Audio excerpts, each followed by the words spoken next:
Okay, so I've got my box of filters. We've got all the filters we need to do this particular job. I know someone said in one of the videos that I should be changing out hydraulic oil filters in that thing because, which is exactly what is going on. This is actually the engine oil filter, and I'm going to have to go get a filter wrench because I'm just not that strong. So I found my trusty strap wrench here. Took a while as Timothy changed oil while I wasn't around. When I was out in Oregon. Oh boy. 7037, right? It's probably going to piss oil all over the place. My bucket there.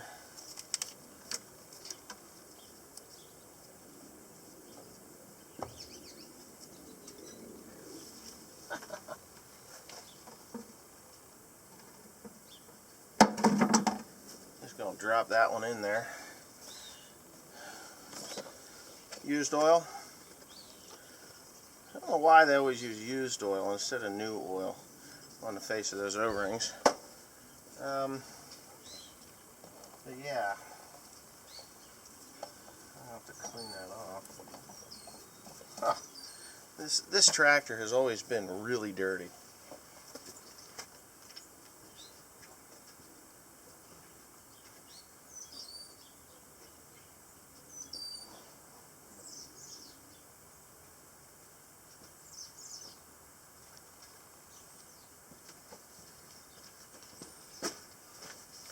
Okay, so you can take a John Deere 7410 or 6.8 liter, I think is what the 7410 has in it. Anyway, you can take that motor, change the oil in it, and it'll just get tan colored.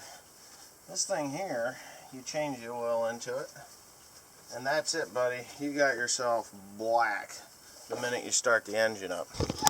So, anyways, what I'm going to do is, this is pretty much the end of what we got to do on this side of the tractor, or windrower. The other side of the windrower is where you fill it, and change the fuel, and hydraulic filters. I think I can probably get them all right there. Yeah, I think that's pretty close. These filters here, they actually have a diverter inside there that diverts the oil that's coming out of these filters here into a funnel that will go right into that bucket there. I forgot something over the house. Oh my God. Holy Mother Mary!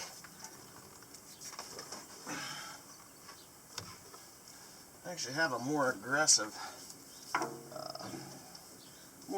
filter wrench than that.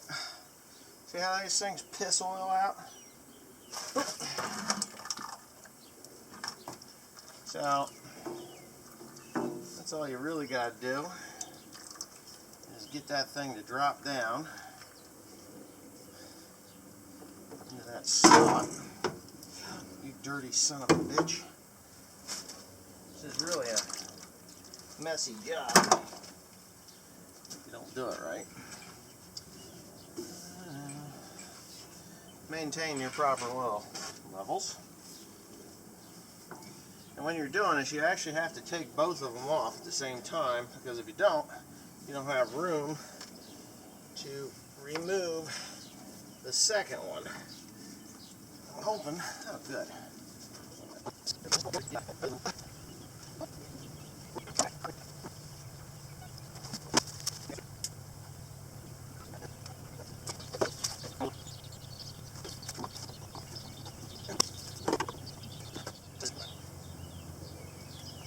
Alright, so that is the replacement of these hydraulic filters.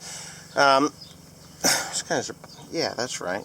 Yeah, they're on there. You just want to oil that O-ring or that seal gasket so that you don't have any leaks and stuff, which is very important because nobody wants to have leaks. Now, the only one that I've got left, or the only two that I have left, are these two fuel filters.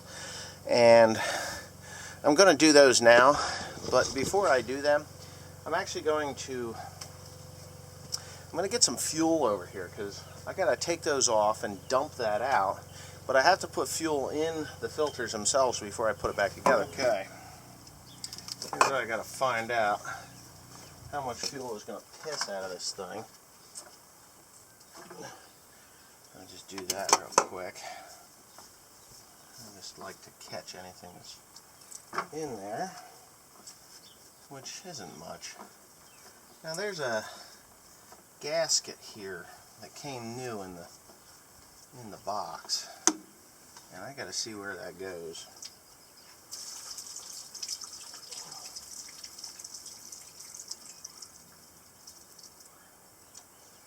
Well, I didn't see anything funky in the filter, but you can do this because I'm pretty certain that that thing is supposed to be on there, or supposed to be on there, just like so.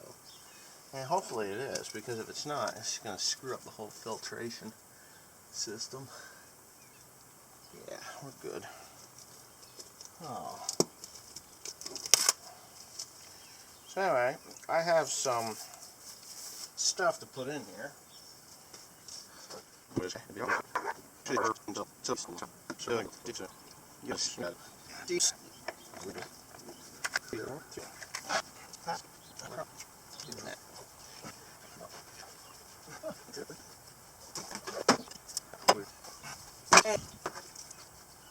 Okay, so I actually shut this thing. I don't know why.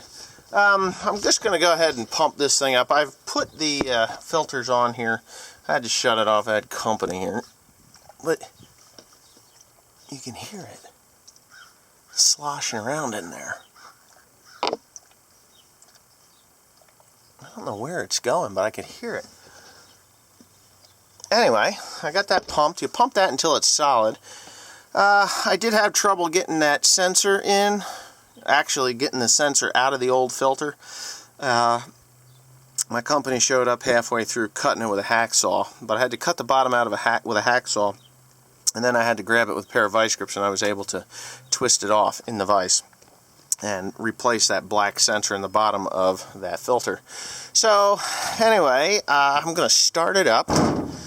I have put the oil in it. I was doing that while I was waiting for my company to go. Right, Tim? Mr. Tim went and broke his neck. You tried, didn't you? Did a good job, didn't you? Anyway, he didn't break his neck. But anyways, we're going to go ahead and see if this bitch fires up. And it should tell me... Oh, I did replace the... this is the procedure. You have to follow... It tells you where to be when you go to start it up. And I did replace the hydraulic oil that I lost as I took it out. Ooh. And you got to shut it off again because the key has a one-time turn feature.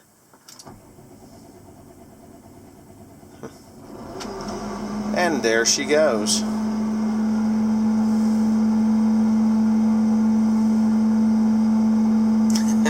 As if you can't see them. Anyway, work around here is kind of hectic at times.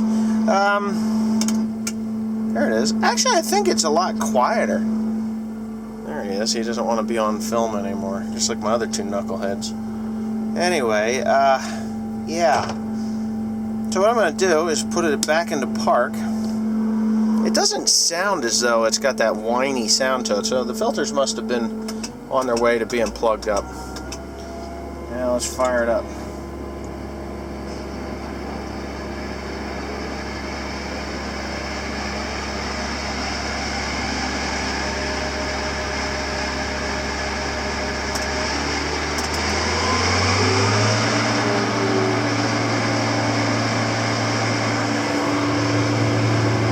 Doesn't look bad at all.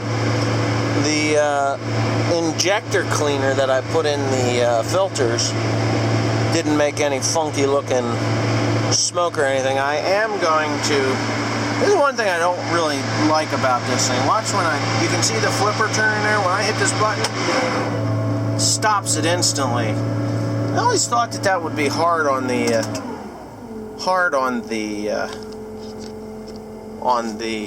what do you call it, the hydraulic motors or pumps when you kick that off. So what we're going to do is actually, me and Tim are going to go out and we're going to mow some grass. Can you see it now? Yeah.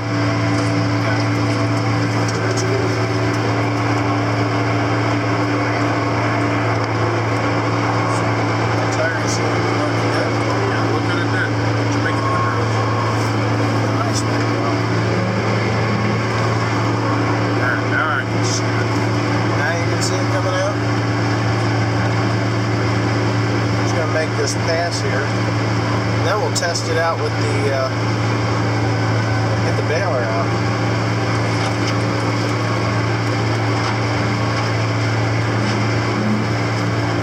What that is? Oh, we just mowed the grass. That's fun. There it is.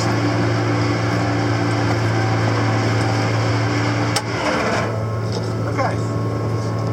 Well, we're going to get out and take a look at it. What, you're giving me my camera?